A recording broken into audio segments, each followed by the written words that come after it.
The casual and competitive scenes of Pokemon often have quite a bit of overlap. There are several fan-favorite Pokemon that, due to a number of factors, end up being metagame titans. Think Salamence with its rarity, dragon typing, and god-tier stats. Metagross with its unparalleled power and ability to single-handedly sweep the entire battle frontier. Or Swampert, an amazing defensive piece that you get right at the start of your adventure. But this leaves out a significant number of Pokemon that would be a lot better if, ironically, your opponents had a brain. The strategy of spam a wide coverage of attacks starts to lose potency when you transition from 0% of your opponents having any idea what they're doing to 60% of your opponents. Spikes are a sad victim of this problem. The move is only distributed to a few, usually defensive Pokemon in Gen 3, and they're only useful when your opponent is switching. Now, I played through Emerald and Fire Red several times, and I can count on one hand how many times the enemy AI has switched. This problem spreads to other defensive utility moves like Pursuit and Rapid Spin. It's not that they're bad, it's just that you're unlikely to run into a competitive situation in a casual playthrough where you'd really like them. The epitome of all this is a poor Pokemon that I want to discuss today. When you catch a Pineco in the Hoenn Safari Zone and evolve it into this thing, you go, oh my gosh, this thing is absolutely useless. It learns no good moves no matter how much I level it up. What am I supposed to do with this thing?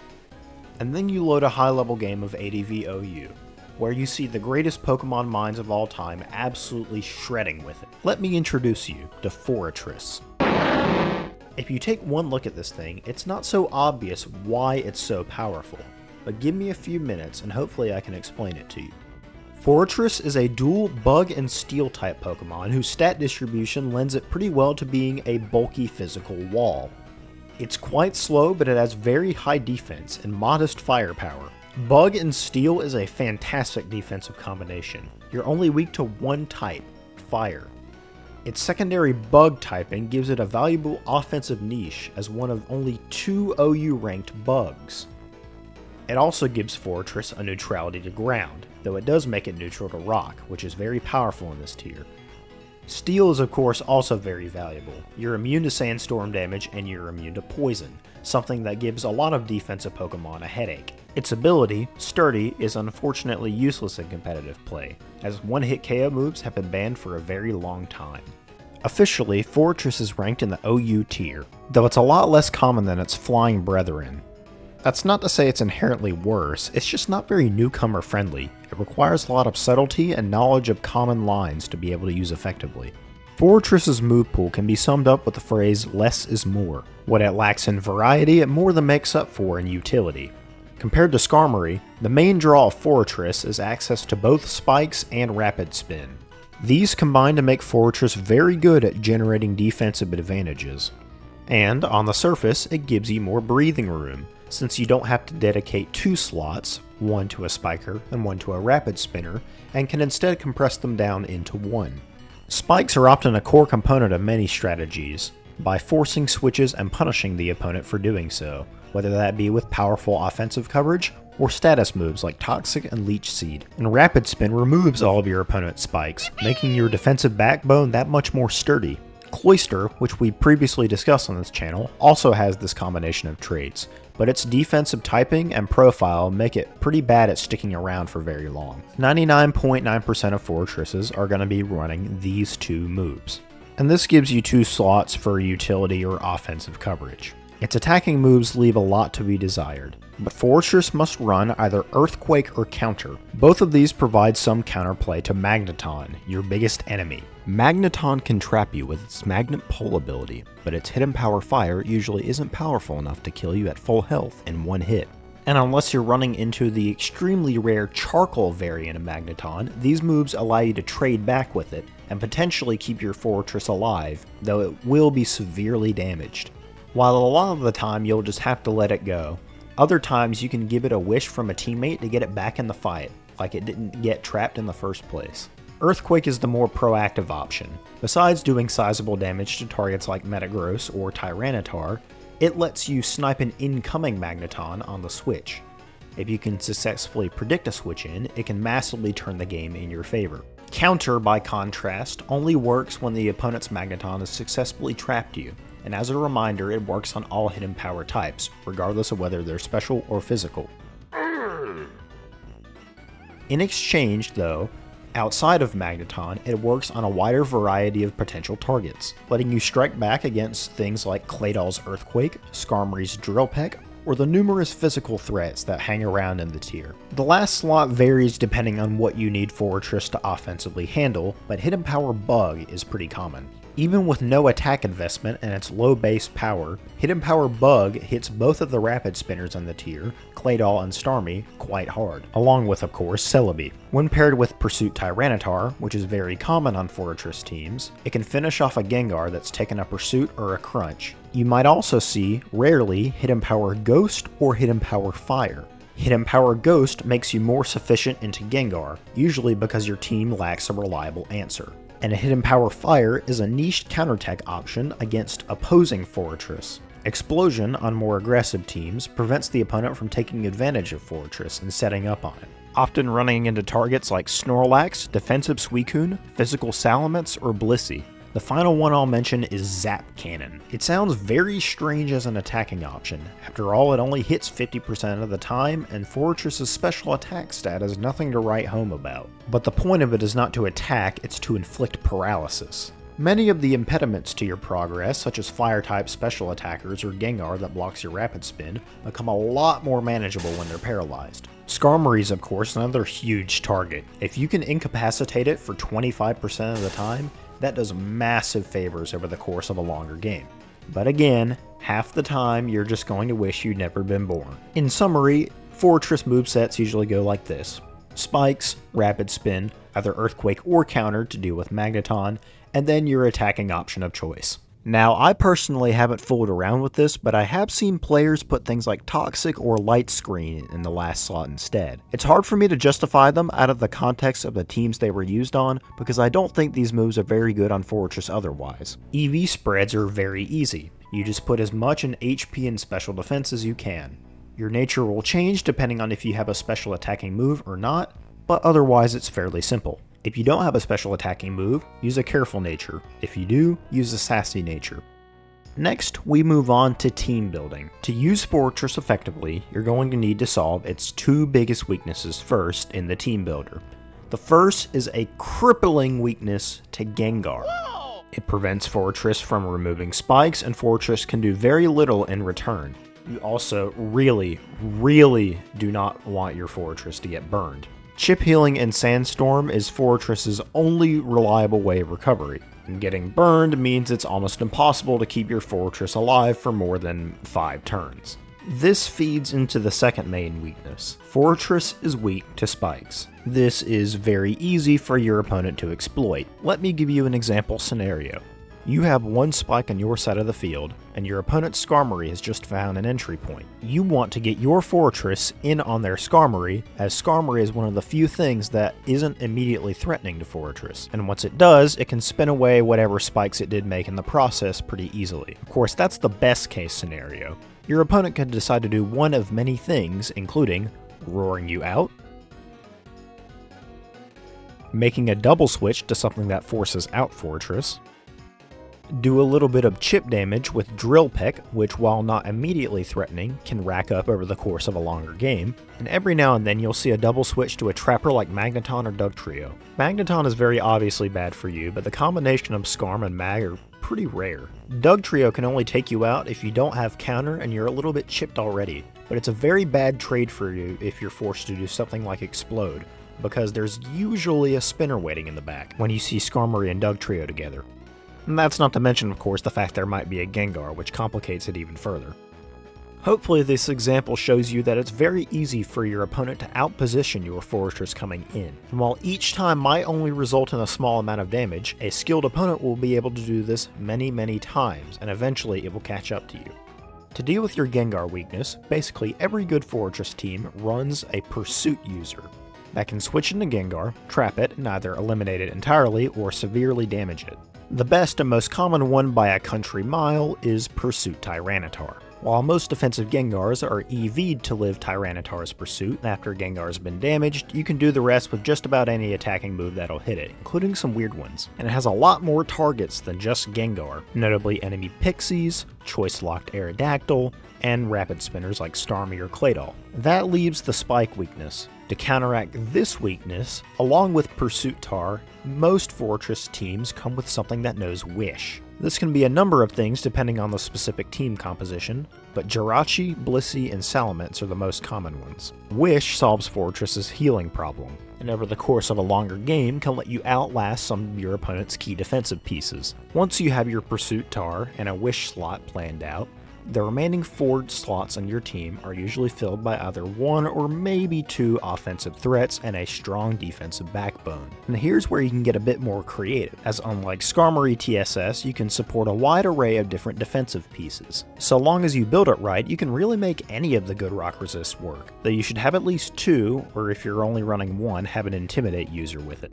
Swampert and Flygon are self-explanatory Tyranitar checks. Jirachi's a great defensive Wish user, but can also be an end goal if something else in the team is running Wish, and Metagross is the best at functioning on its own, provided you have some Swampert answers waiting in the wings. The most common options in the specially defensive slots, along with partially Pursuit Tyranitar, would be things like Blissey, especially the Calm Mind variant, which acts as a standalone check to Suicune. But if you don't want to limit your Blissey to running Calm Mind sets and instead run another utility move, then defensive Rest Zapdos and defensive Celebi are also good picks. Occasionally, you'll see bulky waters like defensive Starmie, Milotic, and Suicune pop up in the slot too as extra insurance against mixed attackers like Swampert and Charizard. Finally, we come to your offensive Mons. Number 1 on that list is Mixed Salamence. Not only does it provide great defensive utility, being able to potentially run Wish, have Intimidate, and provide extra protection against fire types, it also does a fantastic job of breaking. Gengar is another great choice. It helps to keep pace with physically offensive teams and opposing TSS. Offensive Zapdos, besides acting as a soft check at basically everything in the tier, can also pressure opposing Blissey with Toxic and free up your Blissey to run other utility moves, as it acts as a Suicune check. Aerodactyl's a great option, not only for breaking under sand and spikes, but also for speed control. Breloom, which benefits greatly from your own Pursuit Tyranitar, giving your team some extra insurance against DD Tyranitar with Mach Punch, and letting your team patch itself up using Spore to generate turns. I'll also throw Snorlax in here. It's pretty anti-synergistic on Forretress teams because you're bringing sand and you're not reliably spinning away spikes, but some high-level players seem to like Forretress and Snorlax, so I'll just throw it in here for kicks. Finally, so long as you have another check to Blissey, Moltres is a great pick, given you have sand, spikes, and a Wish user. Burn is great defensively, and it patches up any weaknesses to Jirachi and Celebi that you might have. Now with that, let's get into the team I'll be using for this episode. Alright, welcome everyone to my beautiful, beautiful builder. Today we'll be looking at the Forretress team that I'll be using for the replay that you'll see. This team is one of the first Forretress teams I've used. It's like,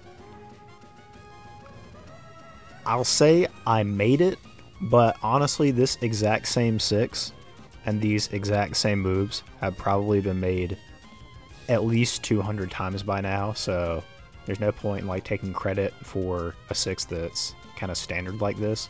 But at the end of the day, this is what I came up with like a couple of months ago maybe. So to start off with, you've got Pursuit Tyranitar and Forretress. This team is fairly weak to Calm Mind setup sweepers, things like Raikou, Jirachi, Celebi, and sort. And Roar on Pursuit Tyranitar in the last slot kind of helps delay the inevitable, so to speak. Your only real special check is Calm Mind Blissey, and so you have to be very aware of that. Forretress is here, of course. Hidden Power Bug kind of pressures Rapid Spinners better. There's not really much here that kind of blocks Claydol or Starmie or prevents them from rapid spinning, and so if I need to be able to pressure them, like make them come in on a spike, then Hidden Power Bug helps with that. And of course, if I get a Pursuit off on Gengar and it's left with a little bit of health, Hidden Power Bug will finish the job. Earthquake is for the random like steals hanging around the format, Metagross, things like Raikou maybe, and of course Magneton, getting that coming in. Mixments is the offensive threat on this team. It is naive instead of rash, and this is for two reasons. One of them is because it's the fastest thing on the team, and you need to have at least one thing over 300 speed with almost every team. I'm going to say that's one of my, like, rules, I guess. The other reason is this team is very, very weak to opposing mixed salments, and so you need to be able to outspeed most variants. Of course, you're still going to speed tie naive variants, but those are weaker, and that's something that Calm's especially defensive Jirachi can handle. With one spike up and a couple of toxics from his teammates like Tox Pert, Tox Jirachi, it gets the job done pretty well. In the wish slot, we have especially defensive Jirachi. This is notoriously hard to crack. Maybe not as hard to break through as something like physically defensive Jirachi, but still it walls stuff like Mixments, provided you don't get burned. It's really just a good sort of mixed wall against a lot of things. Of course, it is very weak to Tyranitar, because there's nothing really it can do to it besides throw a Toxic out there. So you need other checks for Dragonet's Tyranitar, and also other things like it's like Toximmune things like Snorlax, which can be a bit of a problem. Calm Mind Blissey is the Suicune check on the team. Pretty self-explanatory. If this thing and a Suicune come down to an endgame, then this is pretty likely to beat it one-on-one, depending on if you get crit or not. And for the second Rock Resist, we have Tox Tech Pert with Roar to kind of help keep positional momentum going, and Tox Tech to slowly wear down incoming things like maybe Zapdos, or Roar to sort of kind of get more information about the enemy team, maybe see that a Skarmory or a Gengar is coming in, and then you can react accordingly, position with your Pursuit Tyranitar or your Forretress. Alright, that does it for the quick team overview, and I will see you in the replay booth. Alright everyone, I'm finally back to do another one of these videos, and for those of you that might have seen me on ladder yesterday, that is August 22nd, 2024, I was trying to run this team again up on ladder. I kind of stunk, and so this is not a ladder replay, this is an older tour replay, because as it turns out, not only are people on ladder, or higher ladder, a lot better at countering this team, people also have an allergy to loading Skarmory and Gengar, and that's kind of what I wanted to show, because that's the bread and butter team that you want to be facing most of the time in Tour. Now, in this scenario, you've got your Tyranitar versus a lead Zapdos, but the thing about lead Pursuit Tyranitar is the only thing that's going to do is set sand and switch out turn 1. That's it. That's all it will ever do. You switch out versus every lead. It doesn't matter what's on the other side, because as soon as you click Crunch, the opponent will know that you have a Pursuit Tar, and they can exploit that pretty easily. So I double out to Pert, Skarmory comes in, and then I go to Forretress to attempt to Rapid Spin away the spike. Now this is mistake number 1, is clicking Rapid Spin here. Now, in this scenario, you will always assume that there's a Gengar in the back. So clicking Rapid Spin is not going to get you anywhere. You want to at least get one spike up, because if they don't have Gengar in the back, then you'll know sooner or later, and you can come in pretty free whenever Skarmory comes in next. Now, the opponent knows that because I have a Forretress, my Pursuit Tar is going to try and come in now. And so successfully calls it out, and it's a very easy double for my opponent. And this is the sort of disadvantage with Forretress teams that you find yourself in early on, is you're going to have to take Spike's chips quite a few times before you can eventually make progress. This time, Pursuit Tyranitar comes in, but it's a little bit hairy. So I'm at about 75% and burned, and in this scenario, my opponent could either switch out or attack me. Now, Giga Drain or HP Grass Gengar are becoming increasingly common these days. And so the side of the mix-up is sort of tilting more towards crunch.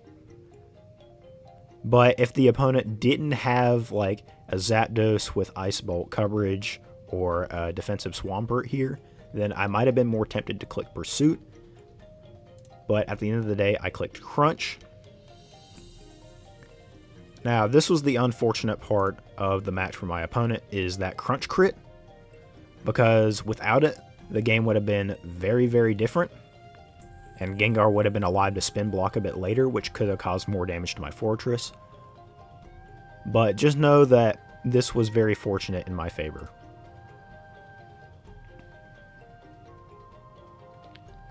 Now I'm going to preserve Tyranitar as a sack into something else later. Maybe I just get it in on a Toxic or something and try to do a little bit of chip on the way out.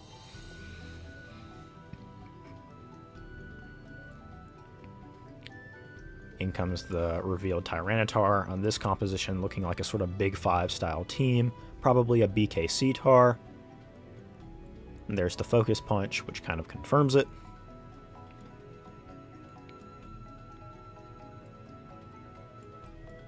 Now, at this point, it all becomes about forcing the opponent's Skarmory in, because once it is in, then I can get my Forretress in and spin away the spikes now that Gengar is gone. And then my defensive backbone can really start to make some work.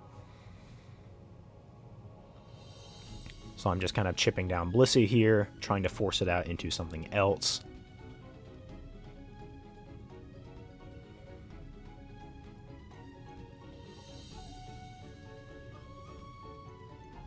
And eventually the Toxic takes its toll, and Blissey comes out to Skarmory.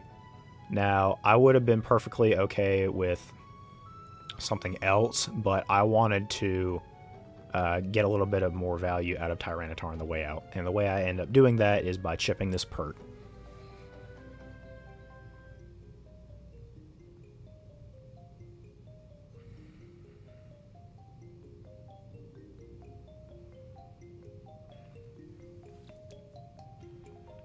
Now Forretress can come in and freely spin away the spikes. It'll take a Surf, but that's not going to do much damage. And now that I don't have to worry about spikes, things become a lot easier.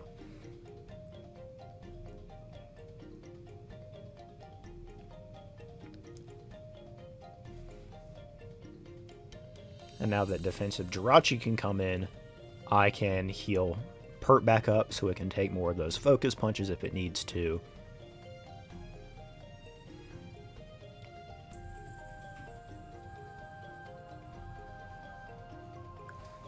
And I can rack up Spikes chip while my opponent cannot, because my Forretress has already removed all the spikes. And anytime Skarmory does come in, I can just simply switch to Forretress, and whatever spikes they do lay, I'm able to spin them away with ease. And it can do just about nothing to me besides Drill Peck.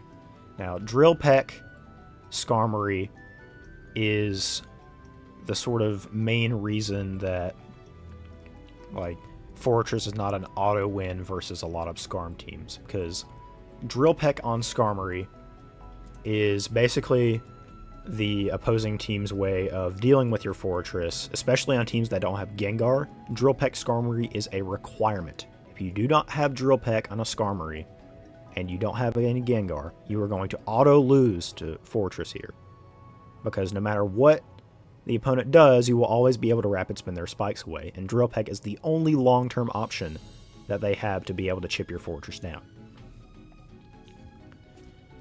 But since I know they don't have a rapid spinner, I can just be content with making 3 spikes, 1 spike at a time.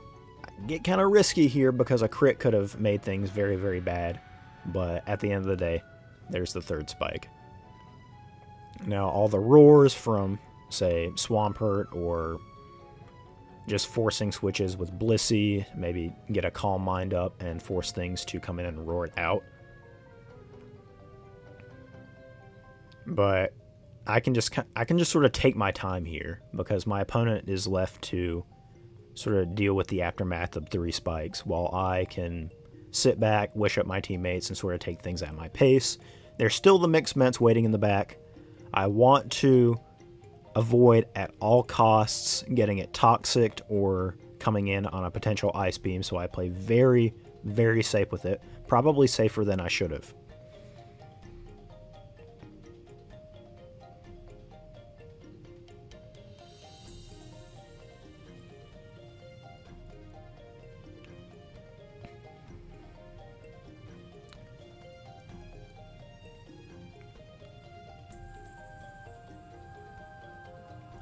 So now it becomes a way to sort of get an entry point for Mixments to sort of clean this game state up.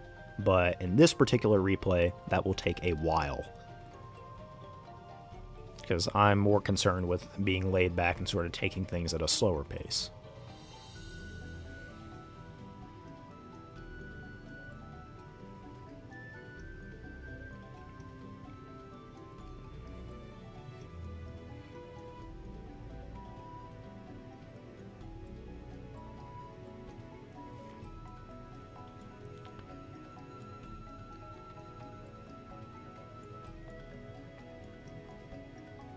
Now, admittedly, Salamence could have come in there earlier, potentially, and that would have basically won the game on the spot, because now that Blissey was gone, I could have thrown Toxic on a lot of things, and there's nothing they could have done to it. But not today. We'll just wait for another time.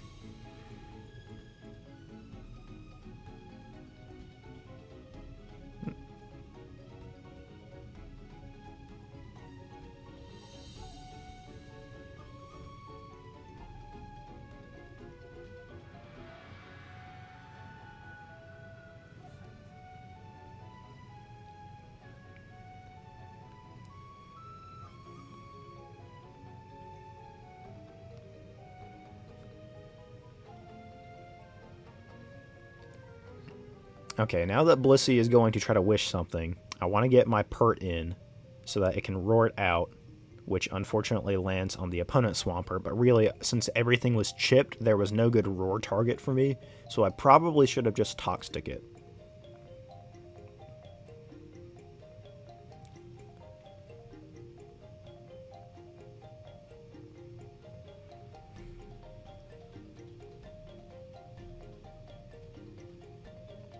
Okay, now finally in comes Salamence. Now, at this point, I don't know whether or not Skarmory is somehow hiding Toxic or not. And here, because this Mence is naive, it's not guaranteed to kill the Swampert. And if it takes a Toxic, that could have huge ramifications. So I elect to switch out here. That's probably playing it safer than I could have, but when I see Surf protect Swampert, I usually think Toxic in the back.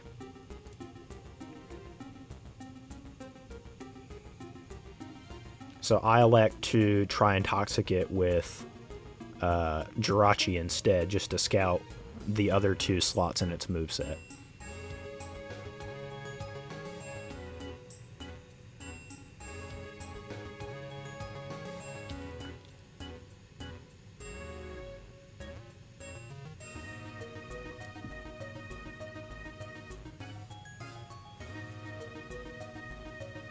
Once again, Swampert denying a wish pass to something like the Zapdos would have been an annoying target. Once again, trying to scout for potential refresh, but can't really do that when all the Toxics keep missing.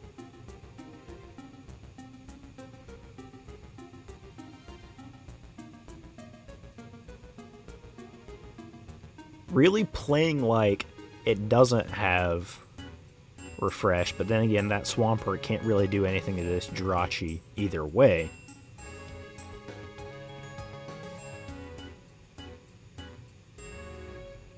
And so, in order to force something to happen, I eventually come and try to Calm Mind up with Blissey. So let me just skip a few turns here, but not before I can remove spikes, of course, with Forretress once again.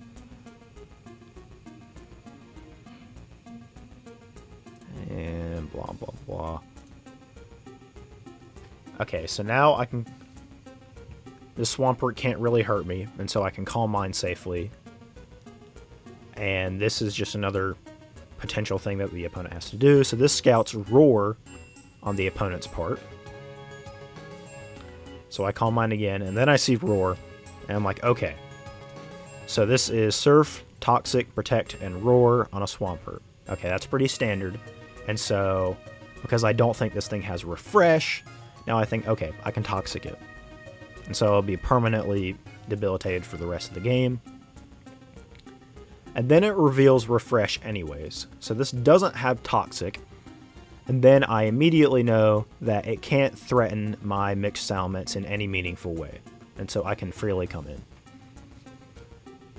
And once I had this realization, the game wraps up pretty quickly because now the Blissey is dead, as it can't switch in on 3 spikes after Sandstorm.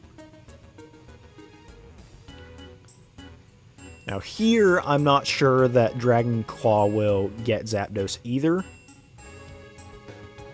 So I switch out and elect to save my Mixed Mets for later in case it doesn't and it gets hit by HP Ice from Zapdos.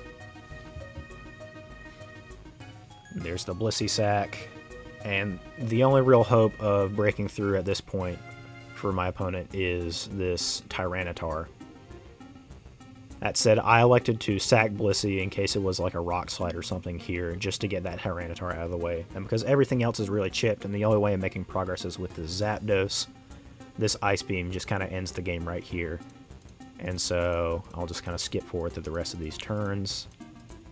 So to sort of give you a quick summary, in the beginning, I was at a disadvantage because I made some minor positional mistakes, which my opponent took full advantage of, like rapid spinning into the Gengar and not getting my spikes up early. But once my Pursuit Tyranitar eliminated the opponent's Gengar and my Forretress could spin spikes away, that was when I could really just outlast the opponent all day because I had Wish, I had 2 Rock Resist, I had an Intim user, I could freely remove spikes at any point and my opponent couldn't do anything to remove my 3 spikes that I put on at that point. Calm Mind Blissey would have caused havoc, but I didn't really go to it that much, and would have forced something to come in and roar it out, which I could chip it then. And the only way for my opponent to stay alive was with this Wish Blissey here. And eventually I would have been able to position my mixed Salamence in such a way that it would have come in on a Blissey, taking Spike's chip, and force it out, and doing that enough times would mean Blissey would be dead, and then I could clean everything else up. So this was a bit of a lucky replay, admittedly, and it wasn't on ladder, but I'm trying to give you an idea of how Forretress operates and how it can sort of outlast standard defensive teams, given enough support from its teammates like Pursuit Tyranitar. Now, usually you won't get that lucky with the Crunch or Pursuit mix-up at the beginning because my Crunch crit. Usually you'll be doing that positional mind game early on for at least a few more turns. So think like turn 8 right there. If that Crunch didn't crit, then my Forretress wouldn't have been able to spin spikes for at least a little bit longer because it would have forced Gengar to come in on something like a Hidden Power Bug for 1 turn. And even a Gengar that's at, what, like 8% or will die after just a single hit is still very useful because you deny spin blocking. And if you can burn the opposing Forretress with Will-O-Wisp, then all of a sudden its only form of reliable recovery, which is healing and Sandstorm, goes out the drain and it becomes harder to keep it alive, which my opponent could have taken advantage of with Drill Peck Skarmory. That said, thank you all for watching. I apologize for being on hiatus for very long, but I'm glad to get back into the swing of things and make another detailed exploration video. With that, I will see you next time.